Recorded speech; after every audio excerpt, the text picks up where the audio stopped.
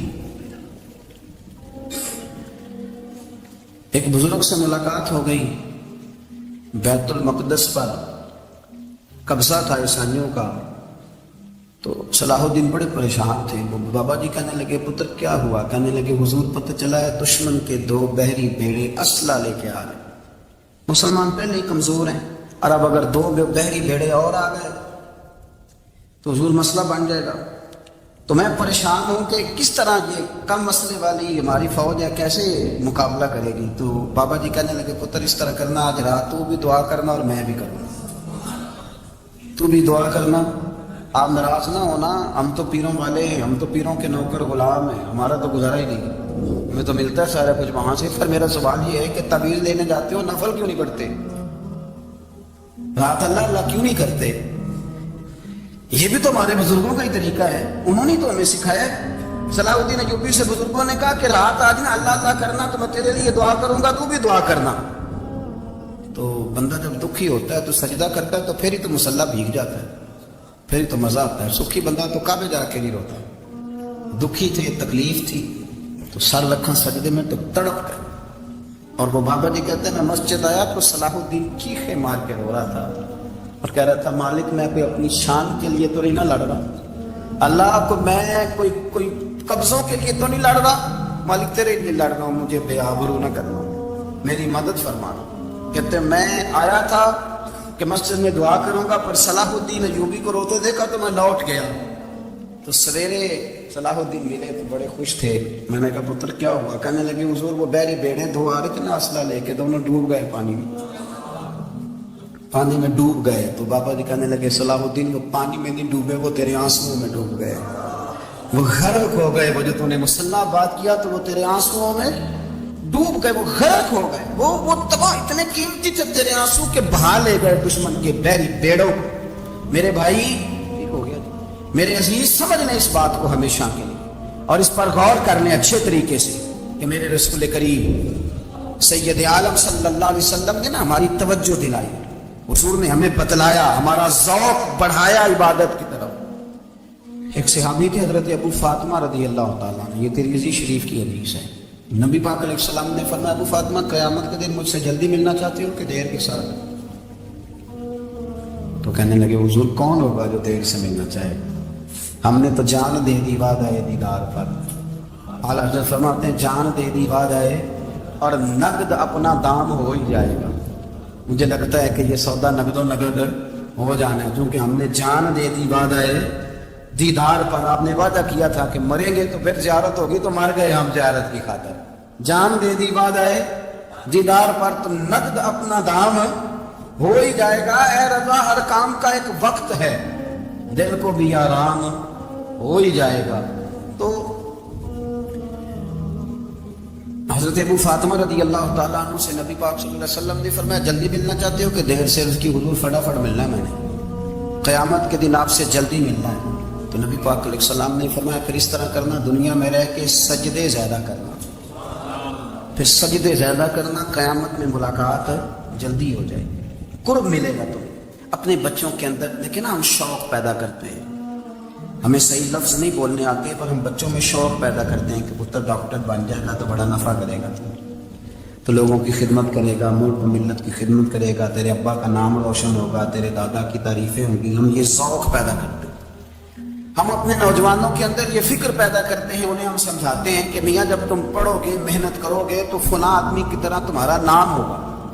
یہ جتنا ذوق ہم بچوں کے اندر ان چیزوں کا پیدا کرتے، ہمیں حکم ہے کسی طرح ہم ذوق پیدا کریں کہ پتر نماز پڑھے گا تو اللہ راضی ہو جائے گا، تو سجدہ کرے گا۔ دیکھیں نا میرے رسول کریم علیہ السلام نے فرمایا 7 سال کے بچے کو مسجد لے کے جاؤ، یعنی اسے شوق دلاؤ، اس کے اندر یہ خاصیت پیدا کرو کہ اس کا دل کرے مسجد میں جانے کا، اس کے اندر یہ خصوصیات لاؤ کہ وہ ہمارے یہاں نا ہر چیز کو پروموٹ کیا جا رہا ہے، ہر چیز کو یعنی سر سنگیت سکھانے کے لیے اکیڈمیاں بن گئی، ہر شے پروموٹ ہو رہی ہے، عبادت کا جذبہ کم ہوتا جا رہا ہے، اللہ اللہ کا ذوق ہمارے اندر نہیں رہا۔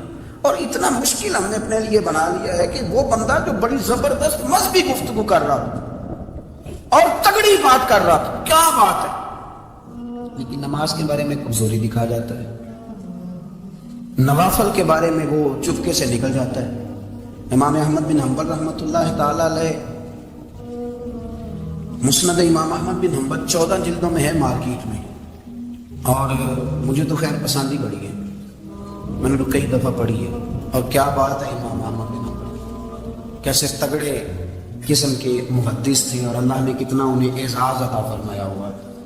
یہ کوڑے بھی کھاتے تھے دین کی خاطر، سارا کرتا لہو سے بھر بھی جایا کرتا، بڑا اعزاز والا شخص تھے، بڑے اعزاز والے۔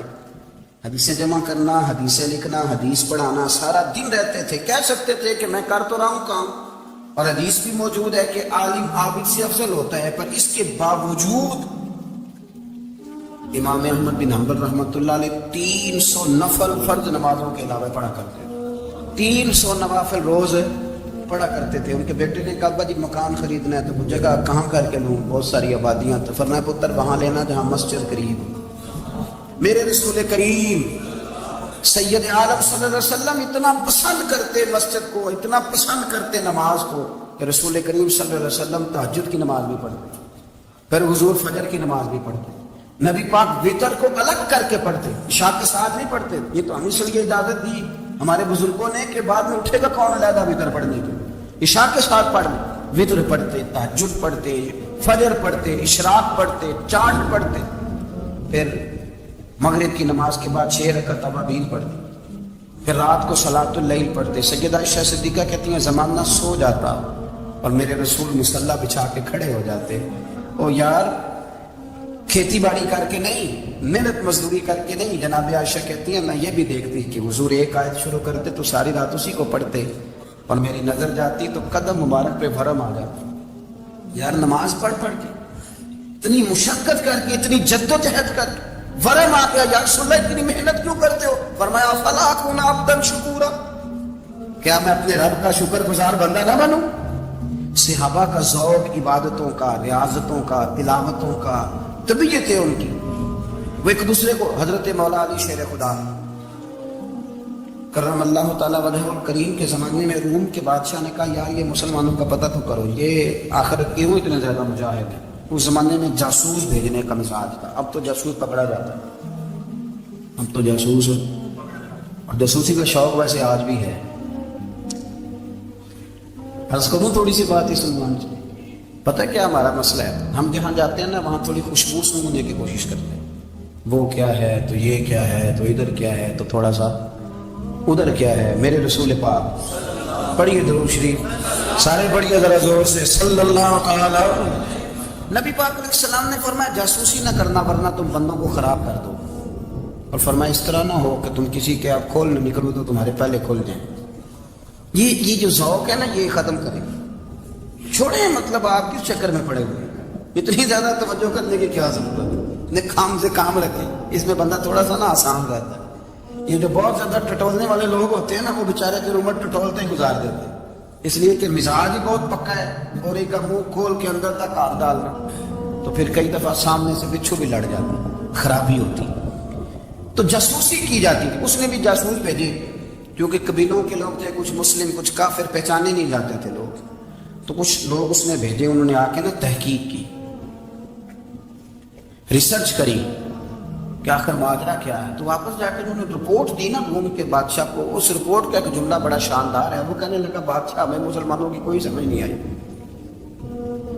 ہمیں کوئی سمجھ نہیں آئی۔ انہوں نے کہا کیوں نہیں سمجھ آئی؟ کہنے لگے یار عجیب بندے ہیں، جب رات مصلی پہ بیٹھتے ہیں تو یوں لگتا ہے ان کا دنیا سے رشتہ ہی کوئی نہیں، کوئی کسی کو نہیں جانتا، کوئی اپنے دکھ سنا کے رو رہا ہے اور اپنی بات کر کے رو رہا ہے، لگتا ہے کہ ان کا کوئی رشتہ ہے ہی نہیں جب مصلی پہ بیٹھتے ہیں۔ اور فرمایا جب سویرے یہ جہاد کرنے نکلتے ہیں تو لگتا ہے ان سے زیادہ دلیر ہی کوئی نہیں، حالانکہ جو مسلوں پہ رونے دھونے کے لوگ ہوتے ہیں وہ کئی دفعہ جہاد میں کام نہیں کرتے، لیکن عجیب لوگ ہیں کہ رات کے راہب ہیں، دن کے مجاہد ہیں، کوئی سمجھ نہیں آتا۔ میرے عزیز ان لوگوں نے مسلح آباد کر کے رکھا، تلاوتیں ان کا ذوق رہی، منظر روز پڑھنا، اسباق پڑھنا، وظائف پڑھنا، یہ ان کا ذوق رہا۔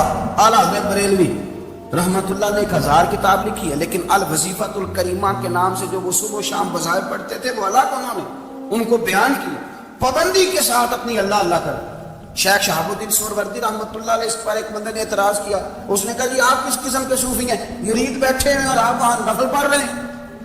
یہ بڑا مسئلہ ہوتا ہے نا، جو بندہ ملنے آتا ہے وہ اپنے ٹائم کے حساب سے آتا ہے، اور اس کا یہ بھی خیال ہوتا ہے کہ پیر صاحب جو ہیں وہ چونکہ درویش ہیں تو انہیں ہمیں روٹی کھانی چاہیے نہ سونا چاہیے، چونکہ وہ درویش ہیں، اور ہم چونکہ درویشوں کے ماننے والے ہیں لہذا ہمارا یہ طریقہ ہونا چاہیے کہ جیسے ہم کہیں درویش ویسے ہی کر جائے۔ حالانکہ اس کو آپ درویش کہیں گے، آپ اس کی مانیں گے، آپ منوائیں گے نہیں، ہمارا مزاج ہوتا ہے۔ شیخ شہاب الدین پر لوگوں نے اعتراض کی، حضور لوگ ملنے آئے ہیں، زیارت کرنے آئے ہیں، یہ بندے دعا کرانے آئے ہیں، اللہ اللہ کرانے آئے اور آپ نفل پڑھ رہے ہیں، کیا جملہ ہے، کیا حسن ہے، کیا خوبصورتی ہے۔ فرمانے لگے رب رسول سے مانگنے کے لیے مصلی بچھایا ہے، اگر وہاں سے مانگوں گا نہیں تو تمہیں دوں گا کیا؟ پہلے مجھے کچھ لے تو لینے دو، اگر میرے پلے کچھ ہے ہوگی تو آگے دوں گا نا، تو میں مانگنے گیا تھا کہ یا اللہ دے تیرے بندے لینے آئے دے، تو میں کچھ لوں گا تو آگے دوں گا نا۔ لیکن ہمارا یہ سٹیٹس، یہ مزاج، یہ شعور نہیں، گپیں، کہانیاں، داستانیں، گفتگو، خطابت، واز، کیا بات۔ لیکن اگر کچھ کرنے کا کام ہو تو انہی ہم سے ہوتا۔ میرے نبی کریم علیہ الصلوۃ والسلام نے مصلی سے دل لگانے کا درس دیا، حضور نے توجہ دلائی، صحابہ اس ذوق کے حامل لوگ تھے، وہ کوشش کرتے تھے۔ جناب صدیق اکبر رضی اللہ تعالیٰ عنہ کا عبادت کا مزاج ہمیشہ قائم رہا۔ حضرت عمر فاروق ساری رات اللہ کے حضور کھڑے رہے۔ حضرت عثمان غنی رضی اللہ تعالیٰ عنہ عشاء کی نماز پڑھ کے 2 رکعتوں کی نیت باندھتے تھے، 15 سپارے پہلی رکعت میں پڑھ دیتے تھے۔ محمد ہمارے بڑی شان والے، محمد ہمارے بڑے شان والے، محمد ہمارے بڑے شان والے، لگاتے ہیں نعرہ یہ ایمان والے، محمد ہمارے بڑے شان والے، جب آئے زمین پر محمد ہمارے، فلک نے بچھائے زمین پر ستارے، جب آئے زمین پر محمد ہمارے، فلک نے بچھائے زمین پر ستارے، اٹھے سرزمین عرب سے یہ نعرے، محمد ہمارے بڑی شان والے، نواسے جو روئے تو روئے محمد، وہ جب تک نہ سوئے